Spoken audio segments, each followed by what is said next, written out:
today, for you guys, I will be ranking the state panhandles. Based on how sexually aroused they make me. So first off, what even is a panhandle? There's a lot of misinformation out there. We'll get there. I like where your head's at. I can tell that you are like me, also aroused by the panhandle. I can tell. It's good to know there are others out there here tonight. So what even is this thing? Now it's tricky, guys. So really, in order to define what panhandles are, we have to define what panhandles aren't. Okay? So is it that thing where somebody takes care of a Chinese bear? No, that's a panda handler.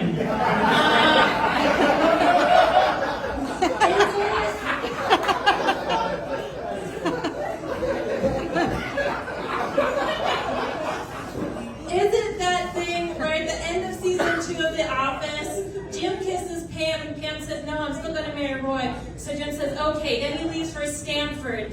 Then he comes back, but now he's dating Karen. And then Pam decides to get back with Roy, but then Pam tells Roy, hey, while we were still engaged, I kissed Jim, and then Roy comes back into the office, and he's like, hey, help her, and he's just about to pepper spray Jim, and then Dwight comes in, no, he's about to punch, and then it's Dwight. Okay, we got thank you. We got Dwight with the pepper spray, and is that what it is? No. That's a Pam scandal. That's a Pam scandal. Isn't that thing where somebody defaces a baked custard? No, that's a flan vandal.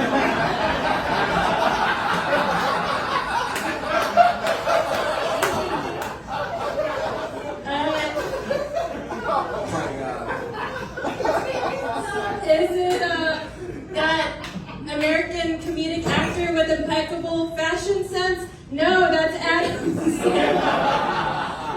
Is it a wick that's in wax, but it's marketed to males? No, that's a man candle. Is it footwear that's made out of bacon? No, that's a ham sandal.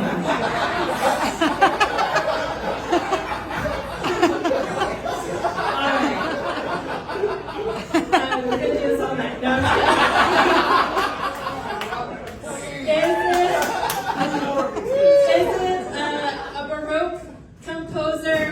who is attractive to all people regardless of their gender identity?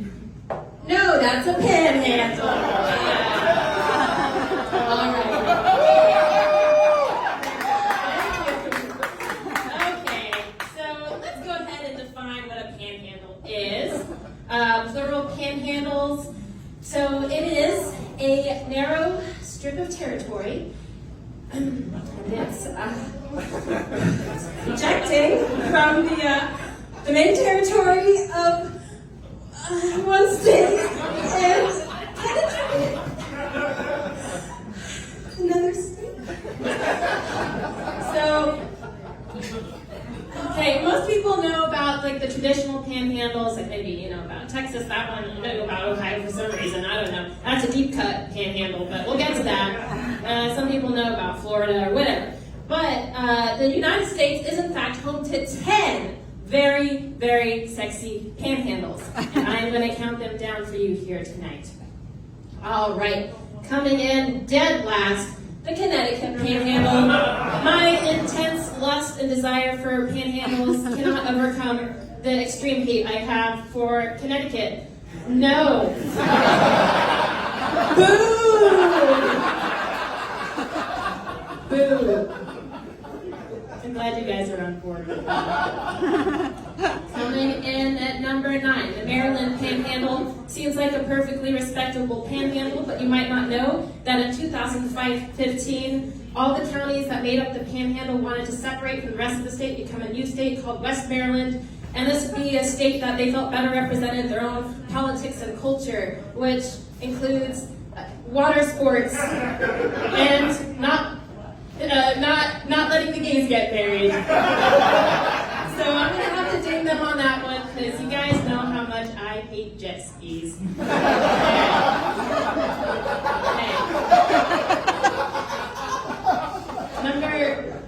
Number 8, the West Virginia, the Eastern Panhandle. Now, you guys are probably catching on. Eastern Panhandle, does that mean that the state of West Virginia has 2 panhandles? You are correct. They have 2 panhandles.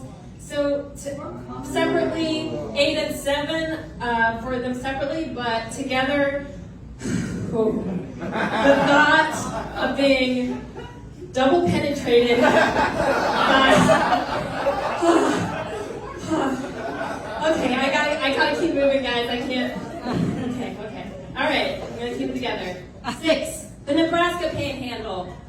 This is a great panhandle. It's right in the middle. It's a good mid-grade panhandle. They got stuff there, like that is there, and that. Those are the 2 things that are there that I found. The Nebraska Panhandle, everyone, right in the middle. All right, guys, we are now halfway through the presentation. And it's been a wild ride, but now it's time for a dance break. All right. Woo! It's supposed to be music.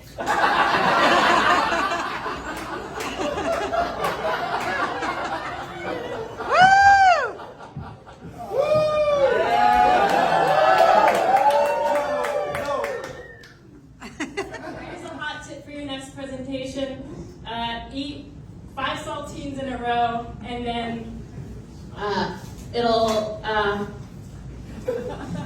We'll find out. Let's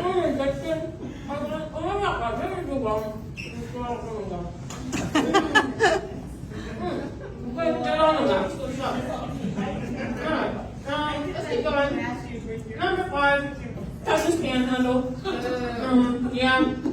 Now, I'm going to put this in the middle. They say everything is bigger in Texas. That includes the panhandles. But ladies, there is such a thing as too big. Am I right? There is such a thing as too big. Sometimes like, oh, I can feel that panhandle poking right up into my Oklahoma, shifting around all my states. Oh, too big. So you get number 5. All right. Who's a hoe? Idaho for this panhandle. Number 3, Oklahoma. Oh, classic, good, beautiful. But my only critique is it looks more like a pot, and that looks like a pot handle, not so much a pan. So I'm going to get the number 3 spot.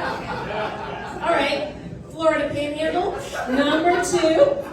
I actually have a special connection to the Florida Panhandle. When I was in college, I was actually something of a Jesus freak. I would go down here right to Panama City Beach, and I would evangelize to all the party breakers, the spring breakers down here. And so the whole time I'm out there like, yeah, Jesus is great. You know, if you don't believe in him, you're going to go to hell. But inside, all I could think was, oh, I'm so deep in this panhandle right now. Oh, yeah.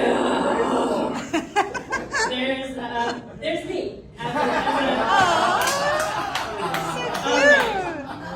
Now, before I reveal panhandle that I find most sexually arousing, I'd like to take a moment to thank today's PowerPoint presentation sponsor, Big Titty Frog from BigTittyFrog.com. You guys asked, can frogs have tits? That would be fun. And we said, yeah, sure, let's put some tits on a frog.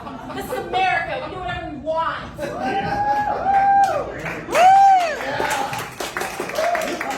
Thank you, Big Titty Frog. All right, coming in number 1, my favorite panhandle, the Alaska Panhandle. Some of you might be surprised. Some of you, here's another fun fact. In 1923, President Warren G. Harding, he took a trip right over here, right in there. He went in there, and then a couple months later, he died. Now, he died. I'm a master PowerPointer. I don't ever forget to change my slides. He died, and doctors at the time said, oh, it was a stroke, and then later a heart attack, but I know the truth, and now you know the truth. He got up in there, and just so turned on, he couldn't panhandle it. Yeah. Thank you, ladies and gentlemen. I'd like to take a big thank you to all the people who helped me make this presentation possible. My mom and dad, Heidi and Jerry, my 8th grade geography teacher, Mr. Wilson, my Campus Crusade for Christ, Manifest Destiny, without which none of this would be possible.